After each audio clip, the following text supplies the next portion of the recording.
नमो अरहन्ताणं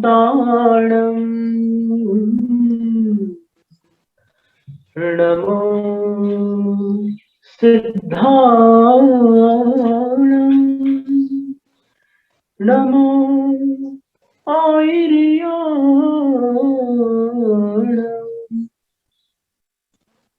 नमो उवज्झायाणं नमो लोय स्तवसानं।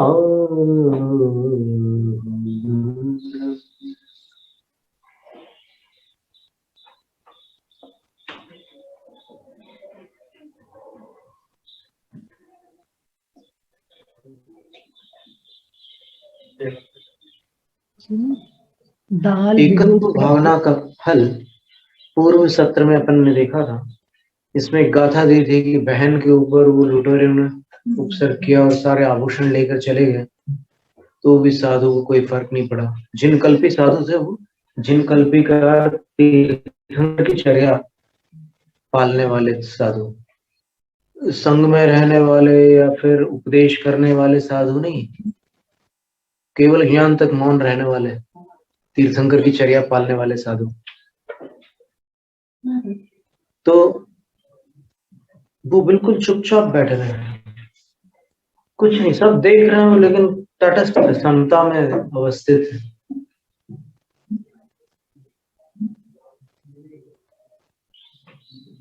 और क्षपक भी उस प्रकार से मोह को प्राप्त नहीं हो सकता, ऐसा लिखा कि जो सल्लेखना में स्थित साधु हैं वो भी जिनकल्पी जैसे हो जाते हैं लगभग। भले वो आज के काल में हीन संगठन के कारण भक्त प्रत्याख्यान संन्यास विधि करें, लेकिन फिर भी वो अंतरंग से एकत भावना में दृढ़ रहते हैं। और फिर थोड़ी देर बाद जब उनके भक्त लोग आए और उन्होंने एक से एक वस्तु उनके लिए चढ़ाई, सोना चांदी सारे 8 द्रव्य जो भी था चढ़ाया उन्होंने, तो भी वो झोंके तो बैठे हुए, कोई अंतर नहीं पड़ा। तब वो जो एक चोर जो रुक गया था, एक लुटेरा, ये सुनकर के कि ये बहन है इनकी, रुक गया था कि बहन के साथ इतना हुआ फिर भी इनने कैसे झेल लिया इसे। तो जो रुक गया था उसने ये दृश्य भी देखा, भक्तों वाला भी। तो एक तो जो इष्ट को हानि पहुंचा रहे हैं उनका दृश्य देखा, दूसरा जो इष्ट बन करके आए उनका दृश्य देखा। और दोनों में जब उनको समता दिखी तब उनको लगा कि ये जीवन ही जीवन है। और मैं तो आज तक चोर लुटेरों का काम करते करते अपना भाव खराब कर रहा था, अब मैं इनका शिष्य बनूंगा, इनको गुरु मानूंगा। उनके भाव बदल जाते हैं। तो खैर वो तो जिनकल्पी साधु, तो जिनकल्पी साधु होते हैं। 2 प्रकार के साधु बताए गए हैं, जिनकल्पी और दूसरे स्थविर कल्पी। स्थविर कल्पी जो अल्प शक्ति वाले होते हैं वो स्थविर कल्पी होते हैं। इसलिए अपन कभी भी ये नहीं कह सकते कि पंचम काल में चौथे काल की चर्या मिल जाएगी। चौथे काल की चर्या कैसे मिल सकती है? कुछ काल के लिए अनुकरण हो सकता है, लेकिन जिन कल्पी कैसे हो सकता है? कोई तीर्थंकर की बराबरी कर ही नहीं सकता। अब स्तुतियों में बढ़ा चढ़ा कर किसी के बारे में वर्णन करना वो पारमार्थिक कथन नहीं है, वो अतिशयोक्ति है, ऐसा कह सकते हैं। यथार्थता जो सत्यता है वो उससे भिन्न है। कि जिनकल्पी साधु वो साधु हैं जो अपने संयम लब्धि स्थान से वापस कभी भी, जैसे अभी इस संयम लब्धि स्थान पर आए हैं, उसके बाद वो वृद्धि को प्राप्त होंगे, विशुद्धि की उनकी वृद्धि होती चली जाएगी। वो कभी पुराने स्थानों को छूते ही नहीं। संयम लब्धि स्थान जो उनने छू लिए हैं पहले, उनमें वापस आते ही नहीं, वो ऊपर ही ऊपर जाते हैं। ऐसी स्थिति आज संभव ही नहीं है। जिनको अज्ञानता है, जिनको शास्त्र का स्वाध्याय नहीं, जिन्होंने सिद्धांत आगम पढ़ा नहीं, वो कुछ भी बोलते हैं तो ठीक है, उनकी श्रद्धा है, बोलते रहे, उस पर अपन क्या बोल सकते हैं। लेकिन परमार्थता तो ये है, जिनेंद्र भगवान के वचन तो ये है कि चौथे काल वाले होते हैं, और पंचम काल वाले होते हैं। अपन पंचम काल वालों को असाधु नहीं मान रहे, अपन उनको परमेष्ठी मान रहे हैं, लेकिन उनको उनके समान कहना ये अपने गले नहीं उतर सकता। फिर कोई स्तुति में कहे या कैसे भी कहे, वो उनकी मर्जी है, तो उस पर कोई अपन प्रतिबंध नहीं लगाते, जिनको जो करना वो करते हैं। लेकिन सिद्धांततः देखें तो संयम लब्धि स्थान का थोड़ा सा अध्ययन कर ले तो अपने आप बुद्धि सद्बुद्धि हो जाएगी कि हम क्या समझ रहे थे और क्या निकला। कोई तुलना नहीं है।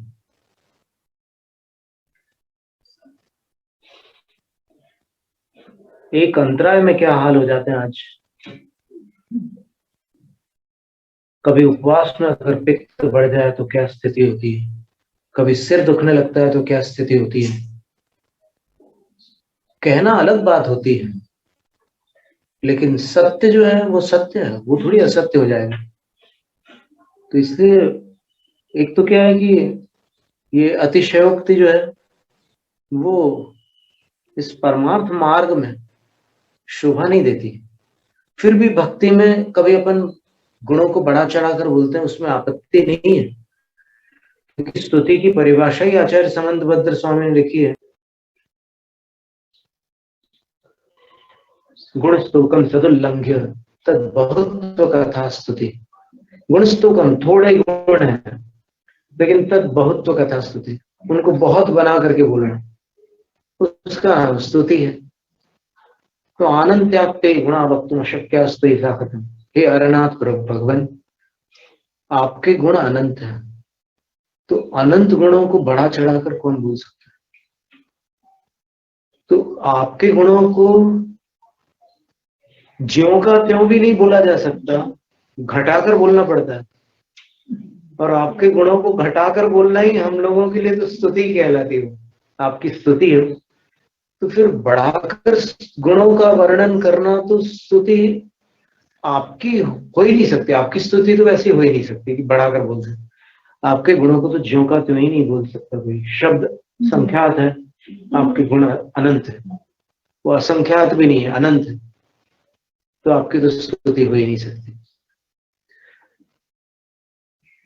भक्ति से हम जो गुणगान कर रहे हैं बस उसी का नाम स्तुति समझ लीजिए, और तो कुछ नहीं है। बढ़ा चढ़ाकर बोलने वाली स्तुति तो हो ही नहीं सकती है। और ऐसा नहीं है कि आज जो साधु हैं उनके गुणों को गौण कर दिया जाए, वो महान साधु हैं और अपन उनके चरणों की रज की आराधना करने वाले लोग। जो भी साधु हैं वो साधु ही हैं, साधु की अभिनय का तो प्रश्न ही नहीं उठता। लेकिन ये जो अतिरेक है, जो अपन सिद्धांत से बाहर कुछ भी बोल जाते हैं, वो गले नहीं उतरता। आप तो संसार में रहते हुए भी सिद्ध हैं, ये संसार में रहते हुए भी सिद्ध है, ऐसी परिभाषा किसी शास्त्र में नहीं आती।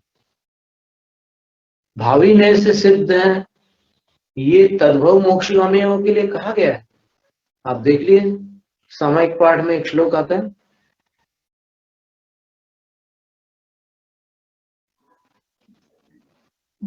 योऽन्तर्गतो योगी निरीक्षणीय सिद्धो विबुद्धो धृत कर्म बंध जातो नीते सकलम विकार सदैव देवो हृदय में। वो अरहंत परमात्मा मेरे हृदय में विराजमान हो, जो कैसे हैं, जो अंतर्गत है, जो अपने अंतरंग को प्राप्त कर चुके हैं। कोई भी अंतरात्मा को किसी ने प्राप्त नहीं किया, उन्होंने किया है, अरहंत भगवान ने। और योगी निरीक्षणीय, योगी ही जिनको अपने ध्यान में देख पाते हैं, सब लोग नहीं, भोगी लोग नहीं देख पाते। और सिद्धो, जो संसारी होते हुए भी अभी निकट काल में सिद्ध है, समझ लो, यानी सिद्ध हो ही चुके हैं, समझ लो, बस थोड़ा सा काम बचा है उनका। तो वो भावी प्रज्ञापन नय से उनको सिद्ध कहा गया है, हर किसी को सिद्ध नहीं कह सकते। तो वो सिद्ध है। विबुद्ध, केवल ज्ञान से जिनने सब कुछ जान लिया वो विबुद्ध कहलाते। और धुत कर्म बंधन, नष्ट कर दिया है कर्म बंधन जिन्होंने, आधा नष्ट कर दिया है, थोड़ा सा बचा है, वो होने वाला है। और ध्यातो धुनीति सकल विकार, और जो ध्यान करते हैं उनके सब विकारों को नष्ट कर डालते हैं। ऐसे अरहंत भगवान मेरे हृदय में विराजमान हो। ये अरहंत भगवान के लिए कहा। फिर कवियों ने लिखा है चलते फिरते उन सिद्धों को, मुनियों के लिए भी ऐसा कहा है। पर वो कौन से मुनि हैं? चलते फिरते सिद्ध वाले मुनि कौन से हैं? वो जिनकल्पी मुनि है। अभी स्थविर कल्पी मुनि जो है वो संकल्प विकल्प वाले मुनि है, वो शुभोपयोग प्रधान चर्या वाले मुनि है, वो अपहृत संयमी मुनि है, और वो जिनकल्पी उपेक्षा संयमी है। आहार के सिवा और कोई मतलब नहीं उनको। पिछी कमंडल भी उनके लिए गौण है। यानी आप देखना कि तीर्थंकर तो पिछी कमंडल लेते ही नहीं, उनका शरीर ही वैसा होता है। और भी कई ऐसे साधु हैं, मन पर्ययेण केचित गृह्णन्त्यवधिता पुरा चारु पंच गुणम पेक्षम प्रतिलेखन ही तभी। कुछ मन पर्यय ज्ञानी जिनको अवधि ज्ञान नहीं हुआ है, वो अवधि ज्ञान होने से पहले तक पिछी लेते। मन पर्यय ज्ञानी है पर पिछी लेते हैं, और अवधि ज्ञान होने के बाद वो पिछी छूट जाती है, क्योंकि इतनी विशुद्धि प्राप्त करने के बाद उनको ऐसी रिद्धियां प्राप्त हो जाती है कि उनके शरीर से जीवघात नहीं होता, तो छोड़ देते हैं पिछी।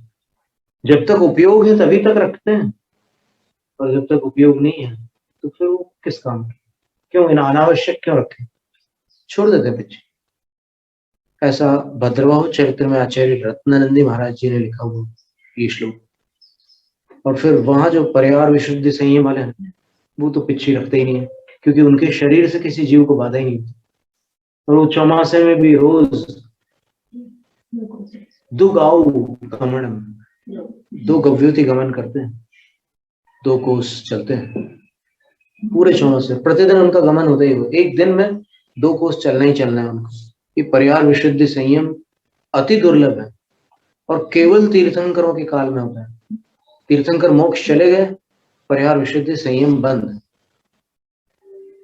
क्योंकि जो तीर्थंकर के सानिध्य में 9 वर्ष रहते हैं, 9 वर्ष से कुछ कम अवधि बताइए, पूरे 9 वर्ष भी नहीं, कुछ कम 9 वर्ष तक जो रहते हैं, और सारे सांसारिक सुखों को चख करके जो आ चुके होते हैं, 30 वर्ष से ऊपर की आयु वाले होते हैं, वो लगभग 39 वर्ष की आयु तक गणधरों से 90 पूर्व का प्रत्याख्यान पूर्व का स्वाध्याय करते हैं, और उसके बाद उनको ये शक्ति प्राप्त हो जाती है कि उनके शरीर से किसी जीव को बाधा नहीं पहुंच सकती।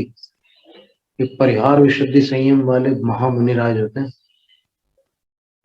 महामुनि शब्द भी बड़ा दुर्लभ शब्द है। मुनि शब्द ही इतना महान है कि जिनको नहीं पता उनको कम पड़ता है। फिर महामुनि तो वो मुनिराज हैं जो ऐसे ऐसे संयमों को प्राप्त है, जो रिद्धिधारी साधु हैं, महामुनि। अवधि मन पर ज्ञान जिनके पास है वो महामुनि। ऐसे बड़े बड़े साधु महामुनि कहलाते। फिर भी ठीक है, अपन वहां पढ़ते हैं अपने बड़े समाधि मरण पाठ में, धन्य धन्य सुकुमाल महामुनि कैसे धीरज धारी, एक शालिनी जुग बचाजुत पाप भक्यो दुखकारी। यह उपसर्ग सहोधर थिरता आराधन चितधारी। तो तुमरे जिय कौन दुख है, मृत्यु महोत्सव भारी। इसको इससे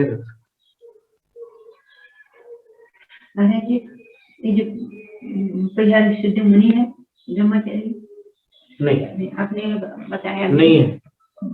30 साल संसार में रहते, सुख संसार से सुख भोग करके निकले। हाँ, सब सांसारिक सुखों को उन्होंने चख लिया और फिर दीक्षा ली। बिल्कुल ब्रह्मचारी नहीं थे, नहीं, कुमार ब्रह्मचारी नहीं होते, नहीं होते। इतना स्पष्ट वर्णन है कि नहीं होता। 30 वर्ष तक सारे सांसारिक सुखों को वो चख चुकते हैं, फिर वहां जाते हैं भगवान के पास, तो उसमें कोई हानि नहीं है, कोई आपत्ति नहीं है। वैराग्य का महत्व है, पर ऐसा नियम है कि परिवार विशुद्धि संयम जो है बाल्यावस्था वालों को नहीं होता। कुमार अवस्था वालों को नहीं होता, वो गृहस्थ जीवन से गुजर करके जो निकले होते हैं उनको होता है। कई ऐसे परिणाम है साधु अवस्था के। कल चर्चा हो रही थी आचार्य कुंतु सागर महाराज श्री से, बड़ी गंभीर चर्चा थी कि संयम से विमुख होने वाले प्रायः 50 वर्ष से अल्प आयु वाले होते हैं, ये आचार्य श्री ने कहा। और प्रत्येक संघ में अनेक ऐसी दीक्षाएं हैं जो छिन्न हुई है, प्रत्येक संघ में। स्मरण रखिएगा माता जी, ये बहुत बड़ी बात है।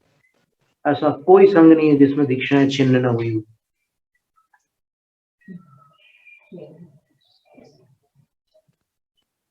और एक बात और कही आचार्य महाराज ने कि जो लोग संसार को देखकर और भोग कर यहाँ आते हैं वो लौट के वापस नहीं जाते हैं।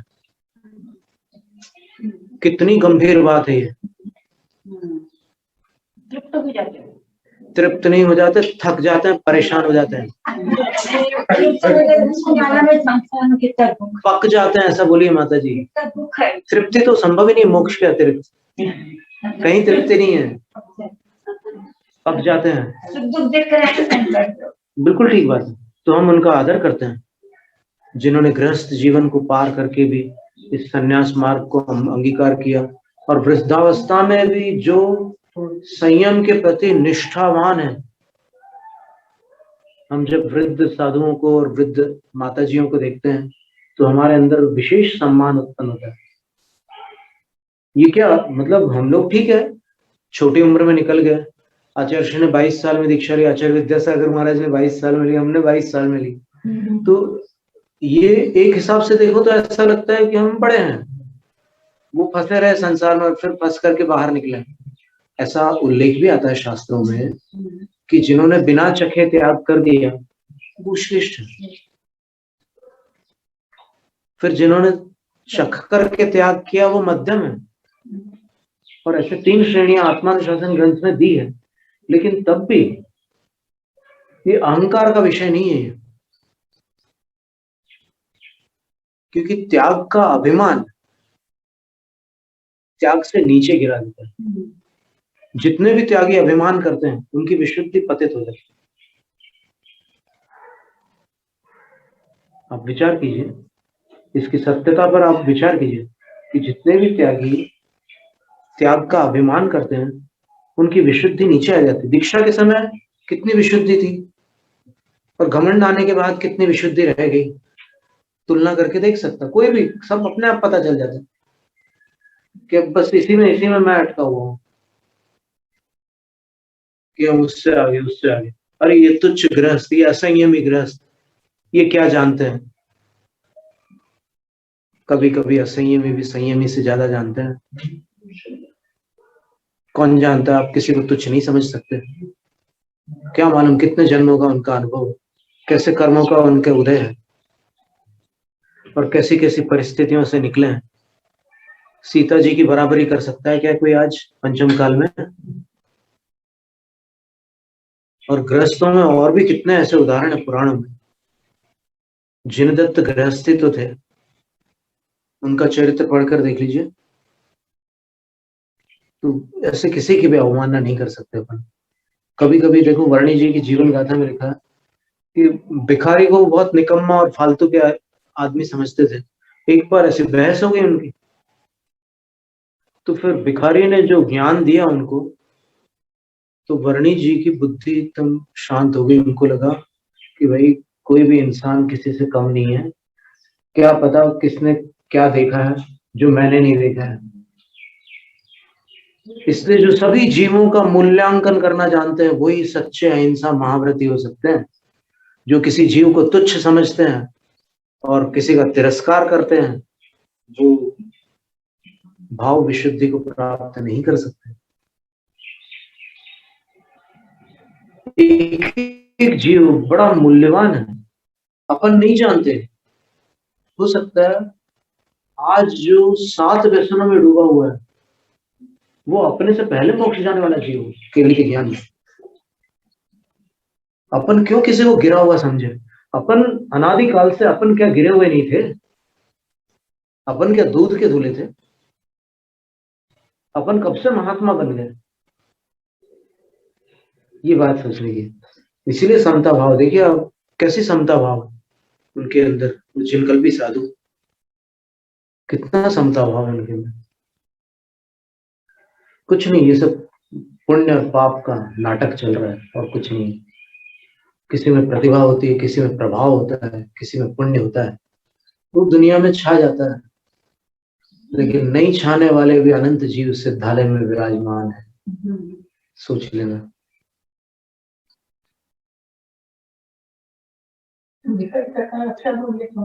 जी नहीं,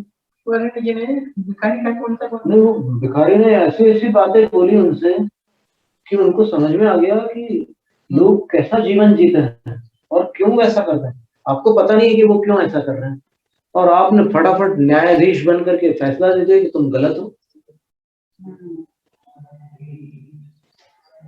अब वो महाभारत में आता है ना कि युधिष्ठिर लोग, पांचों पांडव 1 साल के लिए अज्ञातवास में रहे, तो फिर वो नौकर चाकर बन गए।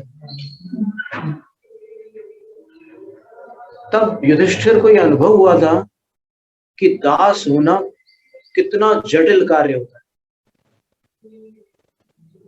फिर उन्होंने जीवन में कभी किसी दास का अपमान नहीं किया, कभी किसी से कठोर वचन नहीं। वैसे भी वो सज्जन प्रकृति के थे, लेकिन उनके भाई लोग कभी कुछ कठोर बोल जाते थे तो उनको रोक देते थे, नहीं ये शब्द मत बोलो।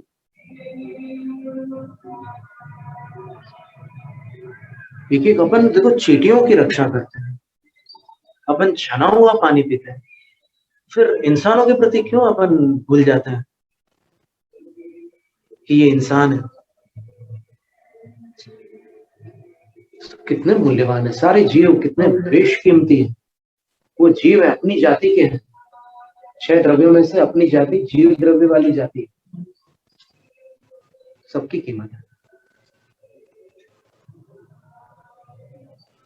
पूरे पुराण में आप एक एक कथा में देखिएगा कि जितने महापुरुष घर से निकले और घर से निकलकर जिन जिन को भटकना पड़ा, क्या क्या दिन देखे उनने। श्री राम को हर बार छत थोड़ी मिली है अयोध्या छोड़ने के बाद। कितनी रातें उन्होंने सीता जी के साथ बरसात में भीगते हुए गुजारी है। ये सरल है। अपन पंचम काल में छत के नीचे जी रहे हैं और उनको अपन असंयमी कह करके उनको छोटा मान ले, नहीं।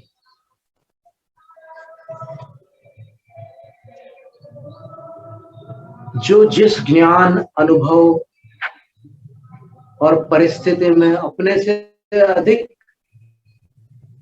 आगे बढ़ा हुआ है, वो उस क्षेत्र में अपने से आगे है। आचार्य मानतुंग स्वामी ने इंद्रों की स्तुति की है। भक्तामर का दूसरा काव्य देखिए आप, उसमें इंद्रों की प्रशंसा की है कि नहीं आचार्य मानतुंग स्वामी ने? क्या लिखा है? यह संस्तुत सकल वांग्मय तत्व बोधाद उद्भूत बुद्धि भी पटु भी सुरलोकनाथ। अकेला सुरलोकनाथ नहीं कहा, सुरलोकनाथ के प्रशंसावाची वचन पहले गए। सकल वांग्मय तत्व बोधा, संपूर्ण वांग्मय का तत्व यानी मर्म, उसका बोध होने से तत्व। वांग्मय किसको कहते हैं?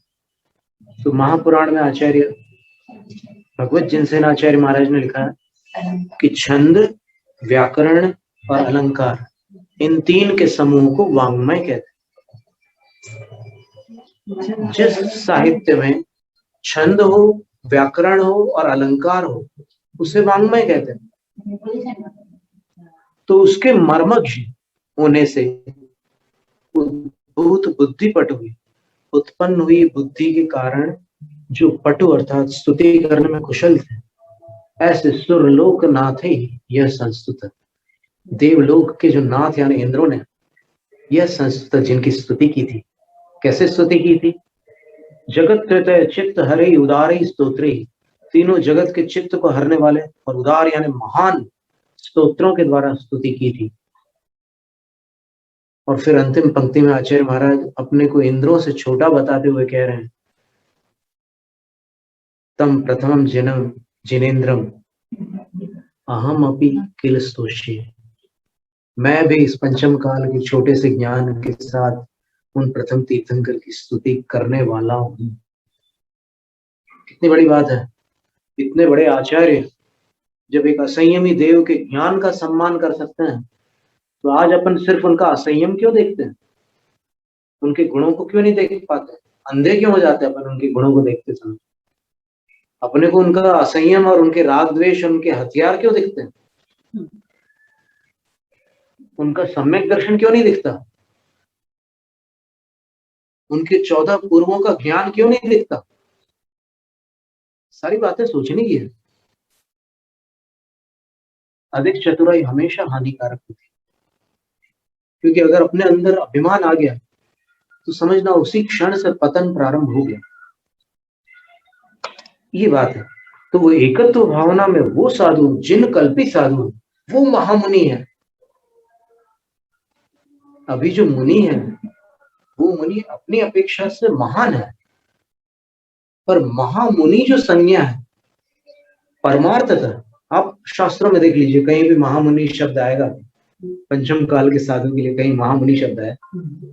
भद्रबाहु आचार्य भट्टाराधना में लिखा है कि अवधि ज्ञानी थे, शुद्ध केवली थे, तो सारे जैन जानते हैं, लेकिन अवधि ज्ञानी थे और संलेखना करके ब्रह्म कल्प में उत्पन्न हुए हैं, ये भी लिखा है। 5वें स्वर्ग में गए हैं। और कषाय कुशील मुनि थे, क्योंकि कषाय कुशील से नीचे वाले जो मुनि होते हैं उनको 12 अंगों का ज्ञान नहीं होता, 10 पूर्वों तक के हो सकता है, उससे ऊपर का ज्ञान नहीं होता। और कषाय कुशील मुनि को कोई अतिचार नहीं लगते। सबसे बड़ी बात यह है कि उनके लिए कोई आवश्यकता नहीं है प्रतिक्रमण की, प्रायश्चित की। इतने शुद्ध साधु,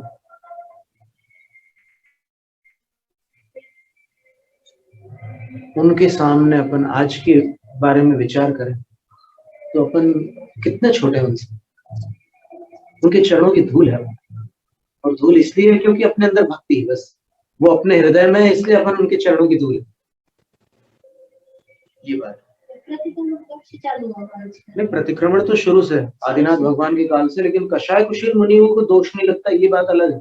ये हम अलग से कह, सर्वार्थ सिद्धि में लिखा है कि प्रतिसेवना मुनियों तक के दोष लग सकते हैं, लेकिन कषाय कुशील मुनि जो इतने ऊपर के मुनि है कि देखो क्या लिखा है, कषाय कुशील निर्ग्रंथ स्नातका नाम प्रतिसेवना नास्ति। यानी 3 साधु ऐसे हैं जिनको साधुचर्या में कोई दोष नहीं लगता, कभी नहीं, न रात न दिन न भोजन न पानी, कभी किसी काल में दोष नहीं लगता उनको।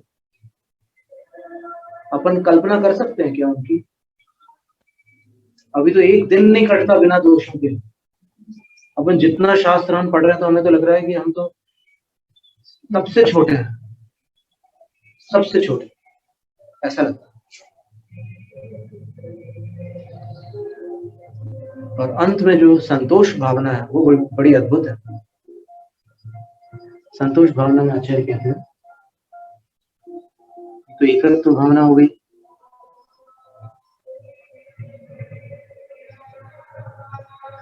मानापमान समता बलेना, सम्मान में और अपना अपमान में समता के बल से।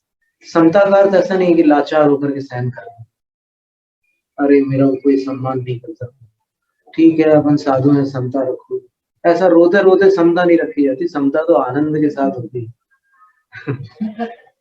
क्योंकि जिसको अंदर से प्राप्त हो गया है वो वैभव, जिसके पास रत्नत्रय का खजाना है, वो क्या ऐसा दुखी होगा कि कोई सम्मान कर रहा है नहीं कर रहा? उसको दुखी होने की बात ही क्या है?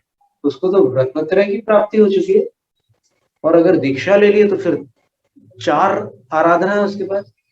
दीक्षा के पहले तक 3 आराधना थी, रत्नत्रय था, दीक्षा लेने के बाद 4 हो गए, तो एक खजाना और बढ़ गया, तप का खजाना। दीक्षा का दूसरा नाम तप है ना। तीर्थंकर के दीक्षा कल्याणक का दूसरा नाम क्या है? तप कल्याणक। ये हम बहुत बार बता चुके हैं। तो क्या अपेक्षा है? ये सब पुण्य और पाप का खेल। पुण्य का उदय होता है तो प्रशंसक आ जाते हैं सामने, पाप का उदय होता है तो निंदक आ जाते हैं। तो अपन क्यों विचलित हैं? अपन क्यों आकुलता उत्पन्न करें? अपने पास तो जो है, अपनी थाली में जो है उसका भरपूर आनंद ले। क्या बात है। तो ये संतोष भावना है। इससे क्या हो जाता है, यथा लाभेन संतोष, जो मिला है उसमें संतुष्ट। और सही में संसार में सुखी वो है जो जितना मिला है उसमें प्रसन्न, और जिसको और चाहिए वो चाह उसके अशांति की जड़ है। जैनम जयतु शासन नमो सिद्धाणम ओम राम ह्रीम रूम राम रम असि आवसा नमः आप्तागम तपोवृद्भ्य परमार्थ देव शास्त्र गुरुभ्यो नर्घ्य पद प्राप्ते।